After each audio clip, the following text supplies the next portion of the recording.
అందరికీ నమస్కారం. నేను మీ షణ్ముఖ్. బీసీవై పార్టీ అధినేత అయినటువంటి రామచంద్ర యాదవ్ గారిని బీసీలు నమ్ముతున్నారా? లేకపోతే బీసీలందరూ ఒకే తాటిపైకి వచ్చి రామచంద్ర యాదవ్ గారి వెంట నడవడానికి సిద్ధంగా ఉన్నారా? లేదా రామచంద్ర యాదవ్ గారిని బీసీలు అసలే నమ్మడం లేదా? ఇలాంటి అంశాలపైన, అదేవిధంగా బీసీ రామచంద్ర యాదవ్ గారి యొక్క చిత్తశుద్ధి ఏ విధంగా ఉంది?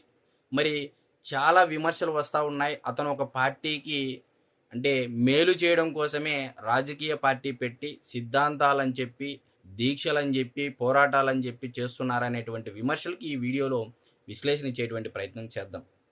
మరి రామచంద్ర యాదవ్ గారు ఒక బీసీల సామాజికం అంటే బీసీల నుంచి అట్టడుగు వర్గాల నుంచి వచ్చినటువంటి ఒక కష్టపడి పైకి వచ్చినటువంటి వ్యక్తి అని చెప్పేసి మీరందరూ గుర్తిస్తూ ఉన్నారు. మరి కష్టపడి వచ్చారా? మరి ఏదైనా సరే ఈరోజు అతని దగ్గర ఆర్థికంగా పరిపుష్టంగా ఉన్నటువంటి ఒక అట్టడుగు వర్గాలకు సంబంధించినటువంటి వ్యక్తి అనేది అయితే మనం ఖచ్చితంగా తెలుసుకోవచ్చు.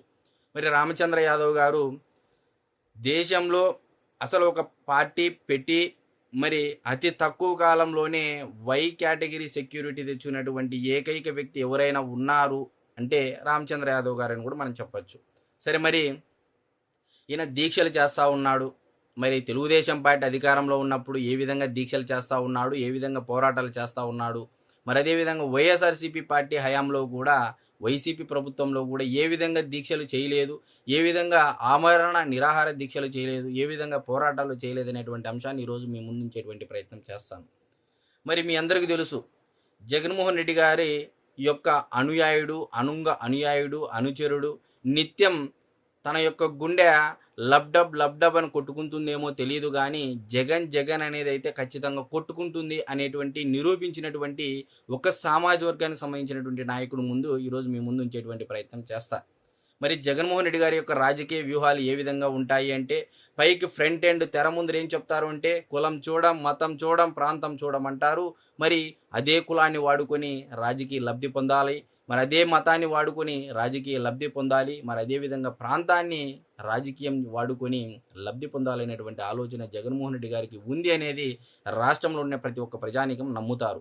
మరి ఒకసారి అందులోకి వెళ్ళినటువంటి ప్రయత్నం మనం చేస్తే, మరి గతంలో ముద్రగడ పద్మనాభం గారు, ఈయన కాపు సామాజికం వర్గానికి సంబంధించినటువంటి వ్యక్తి అనేది గతంలో నేను చెప్తా ఉండేది.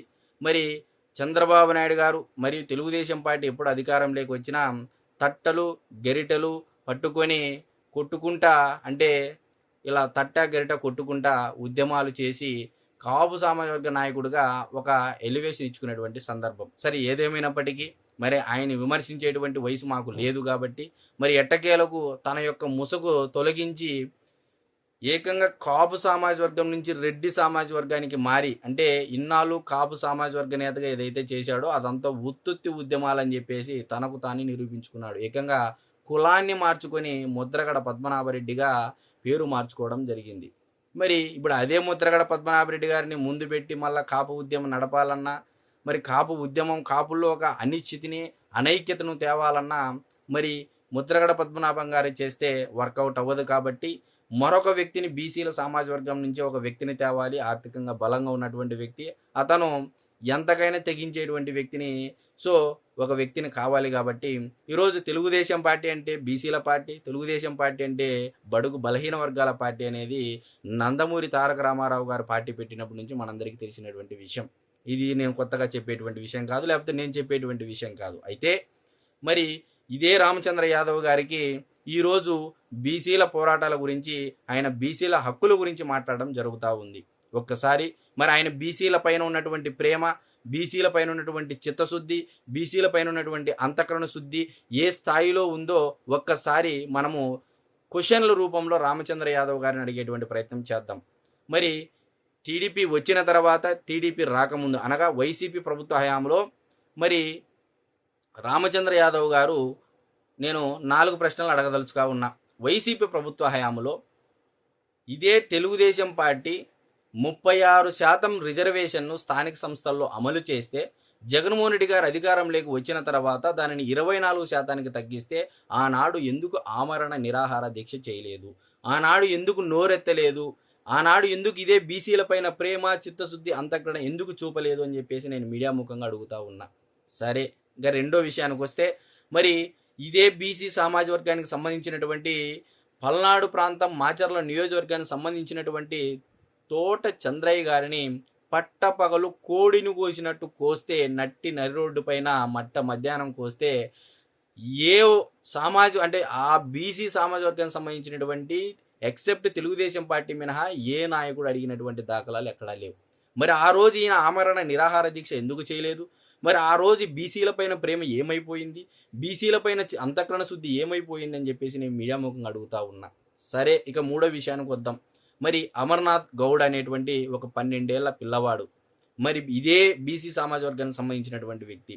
మరి ఆ వ్యక్తిని అంటే ఒక సామాజిక వర్గం పిల్లాడి కంటే ఎక్కువగా బాగా చదువుతున్నాడని చెప్పేసి, బాగా ఉన్నాడు అని చెప్పేసి, లేకపోతే వాళ్ళ అక్కని ఏదో చేస్తా ఉన్నారని చెప్పేసి ఆ అబ్బాయి ప్రశ్నిస్తే ఏకంగా పెట్రోల్ పోసి నిప్పండించి ఆ అబ్బాయిని చంపేస్తే, మరి ఆనాడు ఎందుకు ఆమరణ నిరాహార దీక్ష చేయలేదు? మరి ఎందుకు, ఎక్కడ పోయింది బీసీల పైన ప్రేమ? ఎక్కడికి పోయింది బీసీల పైన అంతఃకరణ శుద్ధి? బీసీల హక్కుల పోరాటాలు చేసేటువంటి రామచంద్ర యాదవ్ గారిని నేను మీడియా ముఖంగా అడుగుతా ఉన్నా. కాబట్టి ఇప్పుడు క్లియర్ కట్గా మీ ముందే ఉందండి. రామచంద్ర యాదవ్ గారు ఎక్కడెక్కడ పోటీ చేశారు అంటే పొంగనూరు నియోజకవర్గంలోనూ మంగళగిరి నియోజకవర్గంలో పోటీ చేయడం జరిగింది. పొంగనూరు నియోజకవర్గంలో సొంత కాన్స్టిట్యుయెన్సీ కాబట్టి పోటీ చేయడం జరిగింది. ఎన్ని ఓట్లు వచ్చాయి అంటే 4000 ఓట్లు వచ్చాయి. మరి నోటాకి ఎన్ని వచ్చాయంటే దాంట్లో సగం ఓట్లు రామచంద్ర యాదవ్ గారికి రావడం జరిగింది. మరి అదేవిధంగా మంగళగిరిలో కూడా పోటీ చేయడం జరిగింది. మరి నోటాకి ఎన్ని వచ్చాయి అంటే దాదాపు 800కు పైగా నోటాకి రావడం జరిగింది. మరి రామచంద్ర యాదవ్ గారికి ఎన్ని ఓట్లు వచ్చాయంటే 370 ఓట్లు రావడం జరిగింది. అంటే ఇక్కడ క్లియర్ కట్గా చూడండి, ఎక్కడ జగన్మోహన్ రెడ్డి గారి కాన్స్టిట్యుయెన్సీలో పోటీ చేయలేదు ఆయన. మరి అదేవిధంగా పిఠాపురంలోనూ పోటీ చేయలేదు. మరి అదేవిధంగా హిందూపూర్లో కూడా పోటీ చేయలేదు. పొంగనూరును వదిలి వేరే చోట ఎందుకు పోటీ చేయలేకపోయారని చెప్పేసి నేను అడుగుతా ఉన్నా. అదే పొంగనూరులో పోటీ చేసి మరలా పులివెందుల్లో ఎందుకు పోటీ చేయలేదని చెప్పేసి కూడా నేను మీడియా ముఖంగా అడుగుతా ఉన్నా. ఇక్కడ క్లియర్గా తెలుస్తూ ఉంది, తెలుగుదేశం పార్టీ అంటే బీసీల పార్టీ, బడుగు బలహీన వర్గాల పార్టీ, దళితుల పార్టీ, మైనారిటీల పార్టీ. కాబట్టి ఈరోజు ఆ బీసీలను చీల్చి జగన్మోహన్ రెడ్డి గారికి మేలు చేసేటువంటి ప్రయత్నంలో భాగంగా రామచంద్ర యాదవ్ గారి యొక్క పోరాటాలు ఉన్నాయి. కాబట్టి ఈరోజు బీసీలు నమ్మట్లేదు, బీసీలు వెంట నడవట్లేదు, బీసీలు ఎందుకు నమ్మాలనేటువంటి చర్చ ఈరోజు బీసీలలోనే చర్చ జరుగుతూ ఉందనేది ఈరోజు మీ ముందుంచేటువంటి ప్రయత్నం చేశాను. అందరికీ నమస్కారం.